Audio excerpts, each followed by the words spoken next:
The email notification stared back at Warren Williams from his phone screen.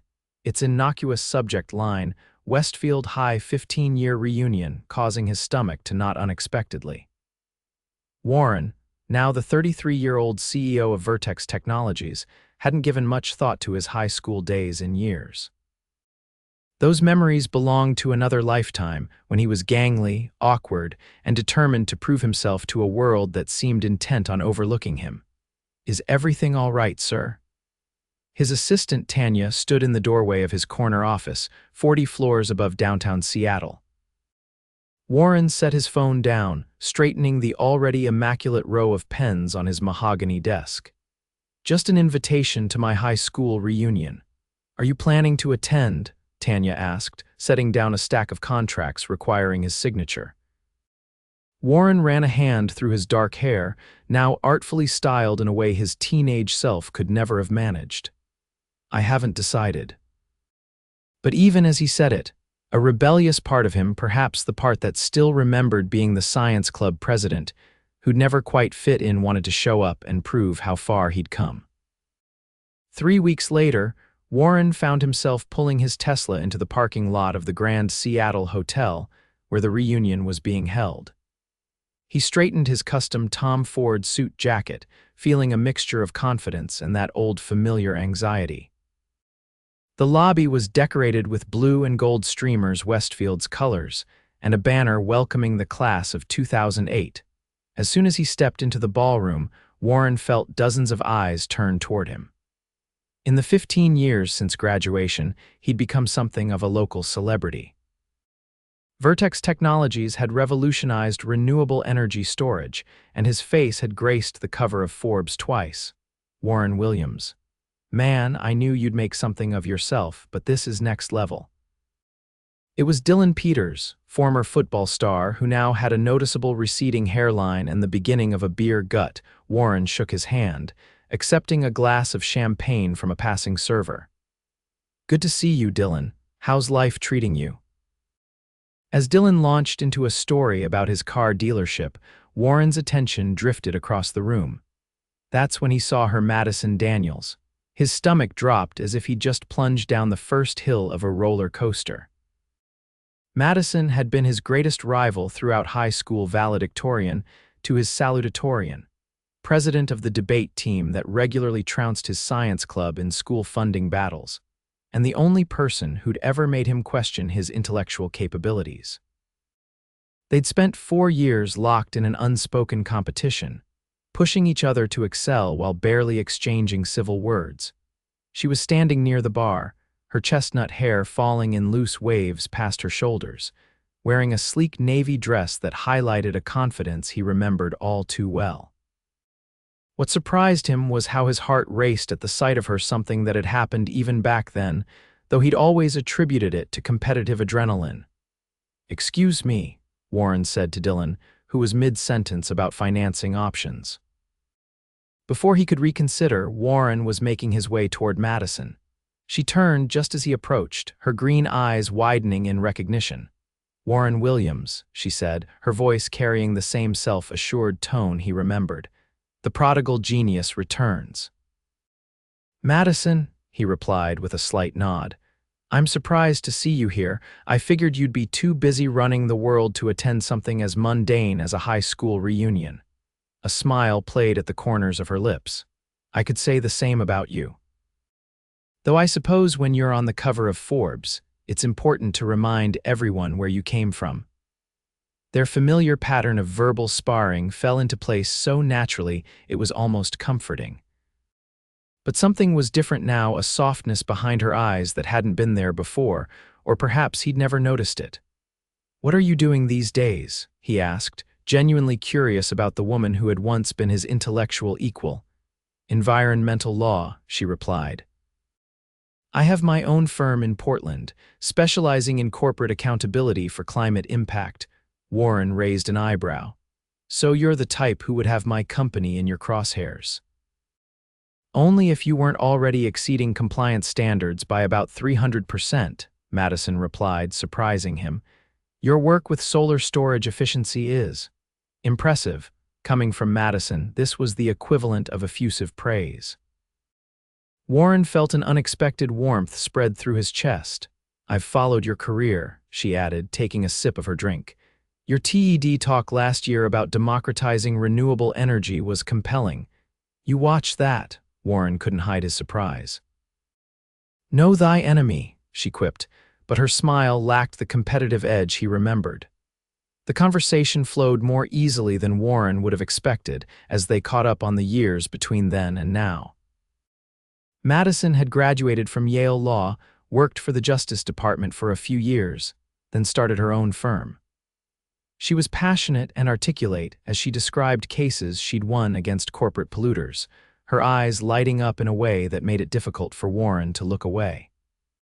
When the music shifted to a slower song, Warren surprised himself by asking, "Would you like to dance?" Madison looked equally surprised but nodded. "I suppose 15 years is long enough for a ceasefire." On the dance floor, Warren was acutely aware of her hand in his, the light scent of her perfume something citrusy and fresh. They moved together with unexpected ease, as if their bodies had forgotten they were supposed to be adversaries. "You know," Madison said quietly, "I used to stay up all night studying whenever you scored higher than me on a test." Warren laughed. "I once recoded an entire project because I heard you found a more elegant solution to a coding problem. We were ridiculous, weren't we?" Her green eyes met his, a hint of regret visible. "All that energy spent trying to beat each other." "I don't know," Warren replied thoughtfully. "You pushed me to be better. I might not be where I am today without having you as motivation."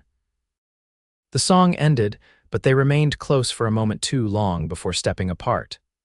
The evening continued with more reminiscing, more drinks, and increasingly comfortable conversation. When the reunion began winding down, Warren realized he wasn't ready to say goodbye. "There's a decent bar in the hotel," he suggested, "if you'd like to continue catching up." Madison hesitated only briefly before agreeing. In the more intimate setting of the hotel bar, with its low lighting and quiet jazz, Warren found himself opening up about the challenges of building his company, the pressure of being responsible for thousands of employees, and the lonely reality of success. "Everyone wants something from you," he admitted, swirling the scotch in his glass. "It's hard to know who to trust." Madison nodded, understanding in her eyes. "That's why I keep my circle small, quality over quantity when it comes to relationships."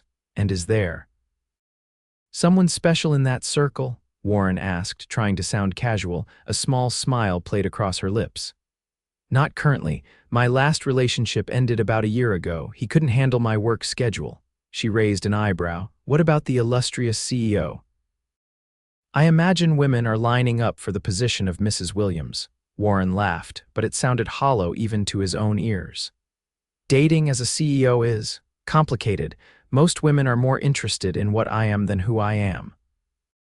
The conversation drifted to lighter topics: favorite travel destinations, books they'd read recently, mutual classmates, and where they'd ended up.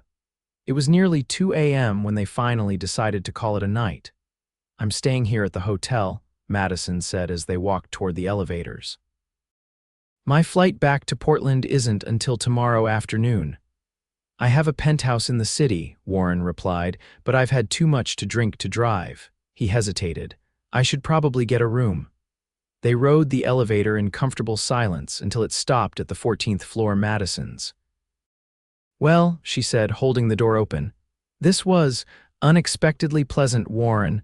High praise coming from you," he teased, but his smile was genuine. "We should get coffee before I leave tomorrow," Madison suggested. "Continue this strange new phenomenon of actually enjoying each other's company." Warren nodded, feeling an inexplicable flutter in his stomach. "I'd like that." As Madison stepped off the elevator, she turned back with a mischievous smile that reminded him of their high school debates. "Just so we're clear, I'm still going to hold Vertex accountable if you ever slip below those impressive environmental standards." The doors began to close, and Warren called out, "I wouldn't expect anything less, counselor." The next morning, Warren woke in his hotel room with a clarity that surprised him given how much they'd had to drink. He checked his phone to find a text from Madison suggesting they meet at a small cafe near the hotel at 11 a.m.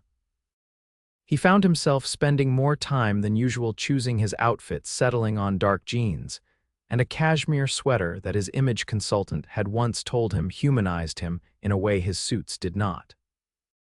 The cafe was busy with the Sunday brunch crowd, but Madison had secured a small table by the window. She was dressed casually in jeans and a green blouse that matched her eyes, her hair pulled back in a loose ponytail. She looked younger this way, more like the girl he remembered from AP Calculus, though no less striking. "Morning," she greeted him with a smile. "I ordered you a coffee black, if I remember correctly." Warren sat down, surprised. "You remember how I take my coffee?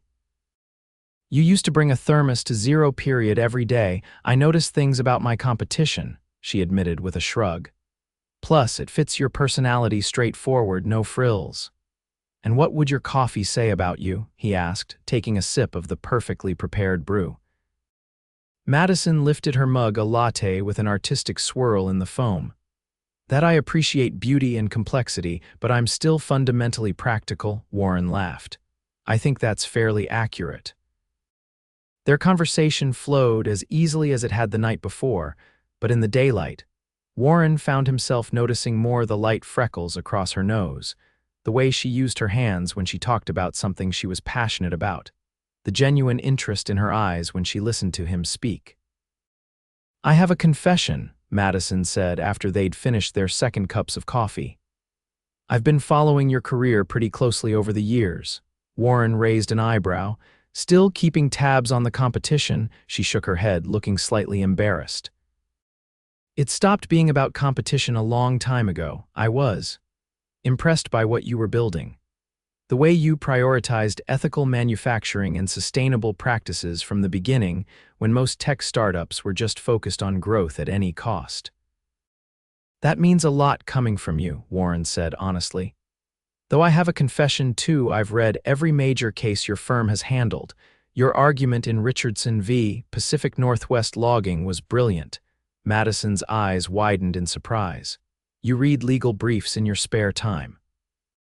"Only yours," Warren admitted, feeling suddenly vulnerable. "I guess we never really stopped orbiting each other, did we?"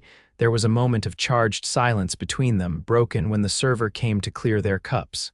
Madison glanced at her watch. "My flight's in a few hours.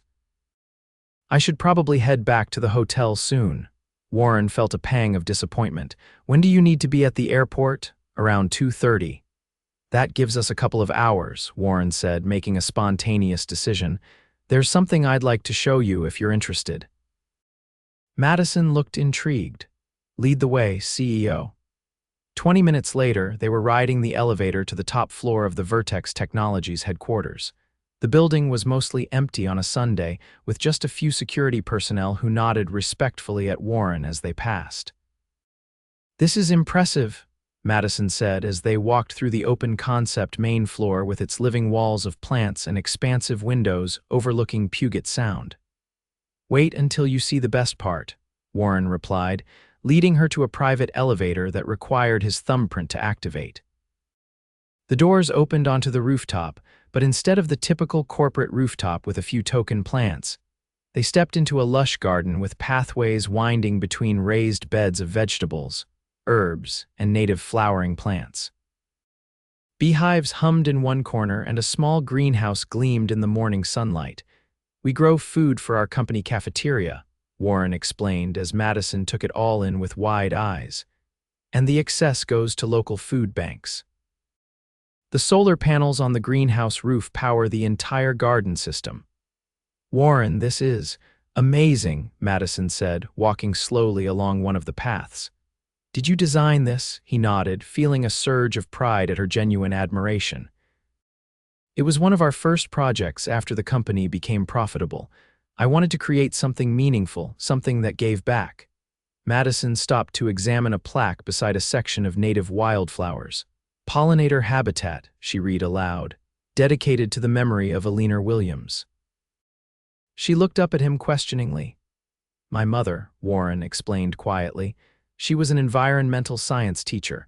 She passed away my sophomore year of college cancer. She's the reason I focused on renewable energy. She always believed technology could help heal the damage we've done to the planet, not just add to it. Madison's expression softened. I remember when she died, I wanted to reach out, but we weren't exactly friends. We were something, though, Warren said. I'm not sure what, but definitely something. They continued walking through the garden, and Warren showed her the rainwater collection system and the composting facility. Throughout the tour, Madison asked insightful questions and offered suggestions from her environmental law perspective. You know, she said as they stood looking out over the Seattle skyline, we could have accomplished so much if we'd worked together instead of against each other in high school. Warren turned to face her. Maybe that's why we kept track of each other all these years. Some part of us knew we were meant to be in each other's lives. The air between them seemed to change, charged with possibility. Madison took a step closer to him. I should tell you something, she said, her voice softer than he'd ever heard it. I didn't just come to the reunion to catch up with old classmates. I was hoping you'd be there. Warren's heart skipped. Why? Because I've spent 15 years wondering what might have happened if I'd been brave enough to tell you that my competition with you was never just about grades or awards. It was about getting your attention the only way I knew how. Warren stared at her, memories rearranging themselves in his mind the way she always seemed to be wherever he was. How she'd challenge him directly when she could have simply outperformed him quietly, the flush in her cheeks when they'd argue. Madison, he said, reaching out to touch her face gently. Are you saying what I think you're saying? She smiled, vulnerability and courage mixing in her expression. I'm saying that 16-year-old Madison had a massive crush on you, but was too proud and too afraid of rejection to do anything but try to beat you at everything. And 33-year-old Madison was curious if there might still be something there. Warren laughed softly, shaking his head in wonder. All this time I thought you hated me. I never hated you, Warren, not even close. The revelation hung between them, years of misunderstanding falling away. Warren moved closer, his hand still on her cheek. Your flight's in a couple of hours, he said, his voice low. Madison's eyes met his. I can change it.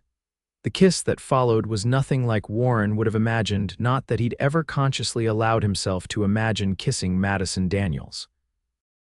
It was soft at first, tentative, both of them still adjusting to this new reality.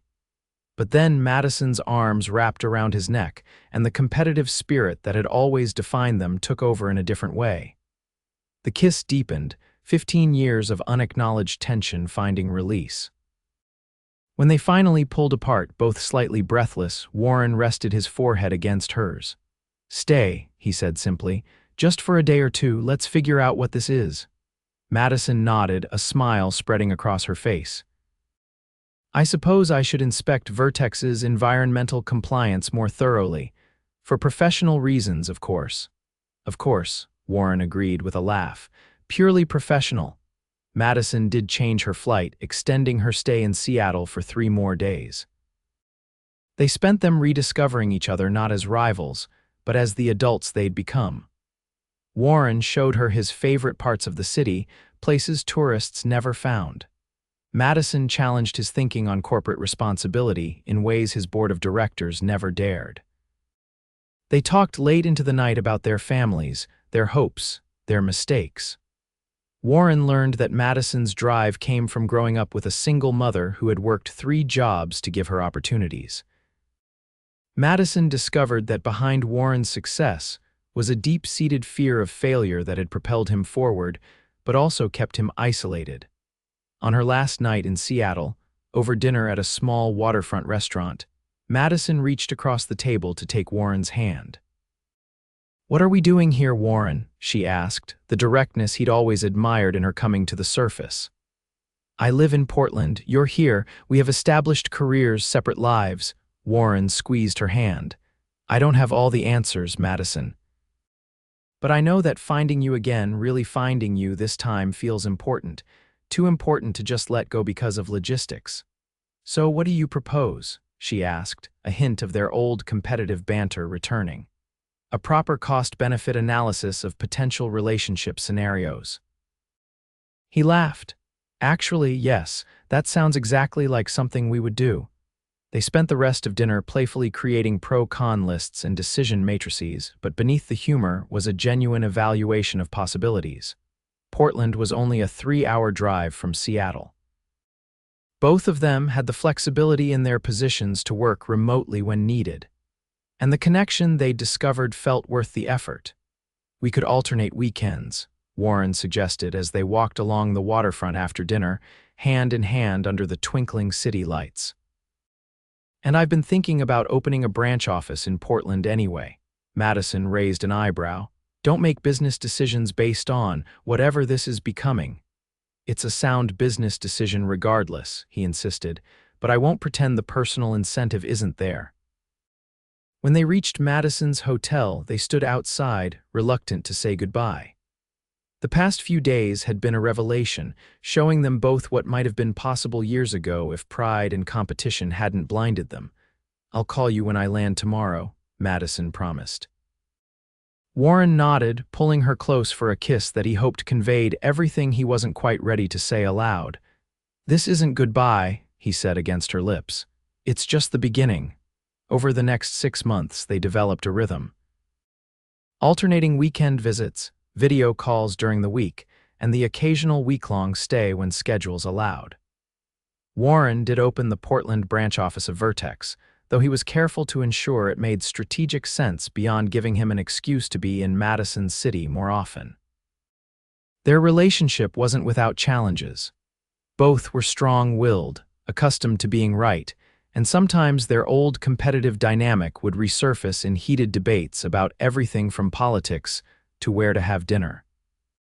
But now, the arguments usually ended with laughter or passionate reconciliations. The tension between them transformed into something constructive rather than divisive. 8 months after the reunion, Warren found himself standing outside Madison's Portland law office on a rainy Friday afternoon, a small velvet box burning a hole in his pocket. They weren't scheduled to see each other until the following weekend. Madison was supposed to be in court all day, but Warren had made a decision that couldn't wait. When he walked in, her receptionist recognized him immediately. Mr. Williams. Miss Daniels isn't expecting you. She's in court until 5. I know, Warren replied with a smile. I'd like to wait if that's okay, and I'd appreciate if you didn't tell her I'm here. 3 hours later, Madison walked into the office, looking tired but satisfied, the expression Warren had come to recognize as her post-victory face. Warren, she said in surprise when she saw him, what are you doing here? Is everything okay? He stood up, suddenly nervous in a way he hadn't been since pitching to his first major investors. Everything's fine. Better than fine, actually. I just needed to see you. Madison looked concerned, setting down her briefcase. What's going on? Warren took a deep breath, then reached for her hand. 15 years ago, we graduated as rivals who could barely stand to be in the same room. 1 year ago, we reconnected and discovered that all that intensity between us had a different source than we thought. And for the past 8 months, you've made me happier than I ever thought possible. Madison's eyes widened as understanding dawned. Warren. He dropped to one knee, pulling out the small velvet box and opening it to reveal a vintage emerald ring surrounded by small diamonds. Madison Daniels, you've been challenging me to be better since we were 17 years old. I can't imagine my life without you doing exactly that for the next 50 years. Will you marry me? Madison's hand flew to her mouth, tears forming in her eyes. For once, the always articulate attorney seemed at a loss for words. I know it seems fast, Warren continued when she didn't immediately respond. But when you know, and I've known on some level since high school, I just wasn't ready to admit it then. Madison pulled him to his feet, a smile breaking through her tears. Yes, she said simply. Yes, I'll marry you, but on one condition. Warren raised an eyebrow. Which is, that you admit once and for all that my valedictorian speech was better than the one you would have given. Warren laughed, sliding the ring onto her finger. Never. Some rivalries should remain intact. Madison wrapped her arms around his neck, her green eyes sparkling with mischief and love. Then I guess we'll have to spend the rest of our lives debating it. I look forward to it, Warren replied, before sealing their engagement with a kiss. They were married the following spring in the rooftop garden of Vertex Technologies, surrounded by family, friends, and more than a few surprised former classmates who never would have predicted this outcome at graduation. Their wedding vows included promises to always challenge each other and turn competition into collaboration, acknowledgments of the unique path that had brought them together. 2 years after their wedding, Madison gave birth to their daughter, Eleanor, named after Warren's mother. By then, Madison had joined Vertex as Chief Compliance Officer, bringing her legal expertise to the company while maintaining her environmental advocacy. Together, they expanded the company's focus to include more direct environmental restoration projects, establishing the Eleanor Williams Foundation to fund science education initiatives for underprivileged youth. Sometimes, on quiet evenings in their Seattle home overlooking the Sound, Warren would watch Madison reading case law or drafting new sustainability guidelines, and marvel at the twist of fate that had brought his former rival back into his life. They still debated, still challenged each other, still occasionally competed over trivial things like who could solve the New York Times crossword faster. But now, their competitive spirits fed something greater than individual achievement. Together, they were building a legacy of innovation and environmental stewardship that neither could have accomplished alone, proving that sometimes the greatest success comes not from defeating your rival, but from falling in love with them instead.